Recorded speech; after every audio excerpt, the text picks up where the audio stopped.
All right, let's talk about the read library. So the read library is right here, github.com, shakauvm/read. And so if you want to install it on your home machine, that's where you do it. How does it work? If you're on the local server, it's already installed right there. How do you use it? What does it do? Enter x equals 0, cout, please enter your age, and then cn into age, or yeah, let's call this age. Oftentimes I don't know what to name a variable until I use it, right? And then we have to do something like this. Like if they didn't type in a variable, a valid, integer, if they type in scroll or something, then I'm gonna do something like this, like a while true loop. This, and if cn is valid, then you like break, and then otherwise do cn.ignore 1000, whatever. So something like this is what the read library does in one line. Integer x equals read. Please enter your age. This line of code here is equivalent to this.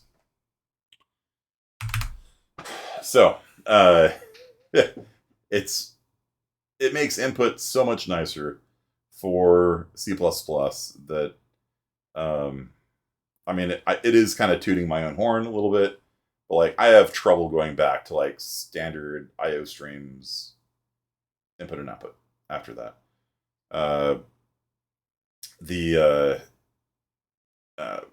In normal, CN, if any one of these inputs is like, if it breaks, if somebody puts a squirrel in there, everything fails after that. Like all of your CNs fail, and then you don't know what did you fail on. You can't recover from it. So what you have to do is like what you've been seeing on like calculator is you have to CN one integer and then check to see if there's an error. If there was an error, you die. If not, read the next integer in. If there's an error, die. If not. And with the read library, it just works. It says, give me an integer. And if you type in something that's not an integer, like that, it just asks you again. Type in squirrel, it asks you again. Type in a number, it works. Okay. Well, the last one, there was this one here. Yeah. So rather than all of this, and this is kind of what you have to do in a real program, because you don't want to just quit. Like if somebody types in something wrong, Microsoft Excel doesn't just quit, die, bad input, right? You actually have to handle it. And so it's actually really annoying to handle input properly. And so a lot of people don't. They just don't check to see if an error occurred. And then if an error does occur, everything cascades and fails. And the program falls into an infinite loop. And it's just a giant mess. So rather than doing all of this stuff here, one line of code. And the best part about it, you can make it a constant. Okay? So constants are variables. Well, they're not variables because they can't change. Right? They're variables that can't change. How about that? So you can output the results of a constant, but you cannot change the value of a constant. You cannot change the value of a constant. You cannot do this with CN, right? If you have CN into age, CN into age, you can't make this a constant because at this point, it's already been created. And you can't change the value.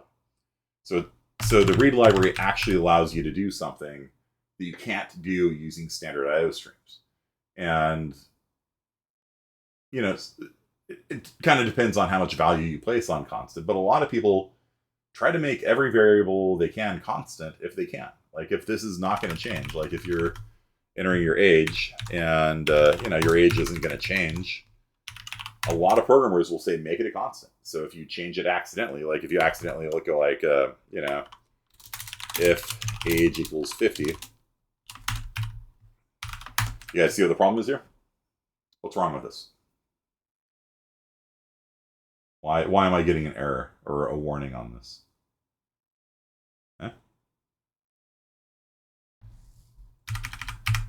Yeah, I used 1 equals sign. All right. Got to have 2 to do comparison. 2 equals is comparison, 1's assignment. If you have a constant, it'll find that and like throw an error, like it will not compile. It will not compile if you have this. Whereas if you have a regular variable, it'll warn. This is valid C++. It's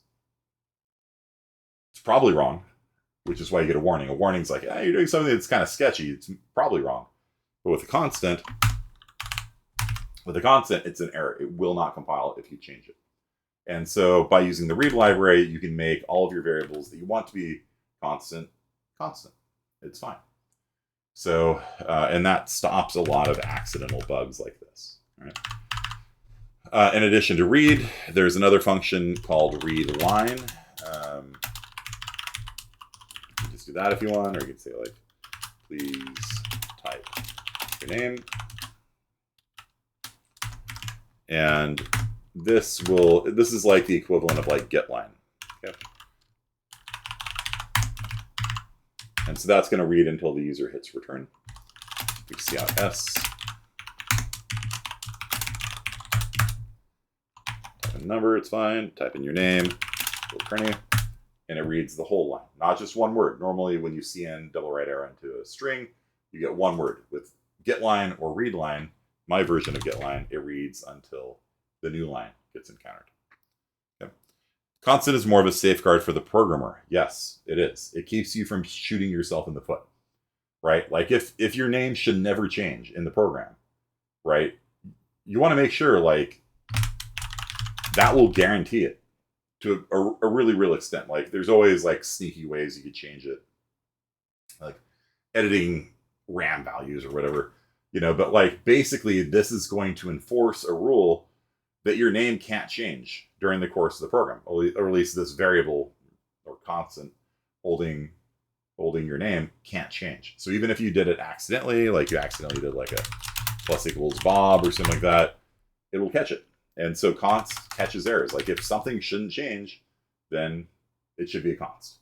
And this is useful in things like, I don't know, if you're making a sports game, const points per touchdown, it should be an instant. 6, right? So every time you score a touchdown, you get 6 points. And a lot of times we do consts with all capitals like that. Like if it's like some value that just is like, that's the rule of football. It's 6 points per touchdown. It's 3 points per field goal. It's 2 points for a conversion, that kind of stuff. You guys understand? Consts can only be set when they are created. Their value must be set, in fact, when they're created. If you do this, I believe that's an error. Yeah. You have to initialize a constant, and you can't change it past the initialization. So this is a very powerful tool. And a lot of programmers will say const everything. Like some languages actually don't allow you to change. They don't allow you to change the value of a variable. You have to make a new variable. So every time you add something, like you have to make a new variable to hold that. Can a constant be cn? No, it can't be. And that's my point. With the read library, you can read into a constant variable because it's a function on the right-hand side returning its value to the left-hand side, right? This is fine. When you make a constant, the variable is declared on the left-hand side, and it's initialized from a value on the right-hand side. With cn, you can't do that. You cannot cn into points for TD because it has been made at this point. The only place where you can initialize a variable is here, and you can't put cn there. Cn doesn't go there. So read library is just superior. Okay, it just is. And so I understand it's my own product, but I've been using it for years now, and it's like it's frustrating. Like when I go onto Zybooks and like have to use like boring cn and stuff. And a lot of times, like their homework assignments just won't test erroneous input because it's such a pain to like throw it away and say, oh no, that's an error, and like recover from it and like read it again and then throw it away again. Like it's just too much work. And so most places that I've seen, they just accept the fact that your program's going to explode. And I don't like that. I want my code not to crash. I want my code not to explode. It's kind of a matter of professional pride for me that like nothing the user does if they accidentally fat finger a dot or something, like it doesn't cause my program to lose its head and fall into an infinite loop and things like that. Okay. So that is the read library. There's maybe one advanced option that you should know about. Is something called an optional. And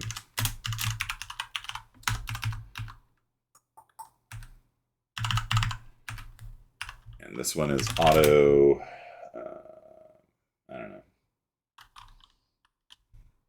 height read opt.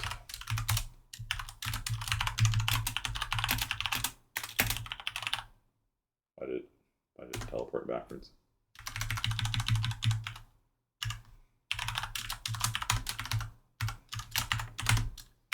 So, do we not like this? Okay. So if you have to, you can actually specify inside of angle brackets here what exactly type you're going to be reading in. So if you want, you can read in a double, and then that'll return a double, which will then get narrowed down to an age if you want. You can actually specify what kind of value it's reading if you want.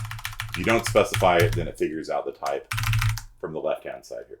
Okay. Over here, the type is auto. Auto means figure out the type from the right-hand side. So you can't put auto here because this thing is figuring out the type from the left-hand side. This thing's figuring out the type from the right-hand side, and nobody knows what the type's actually going to be. But here I'm saying, give me an integer.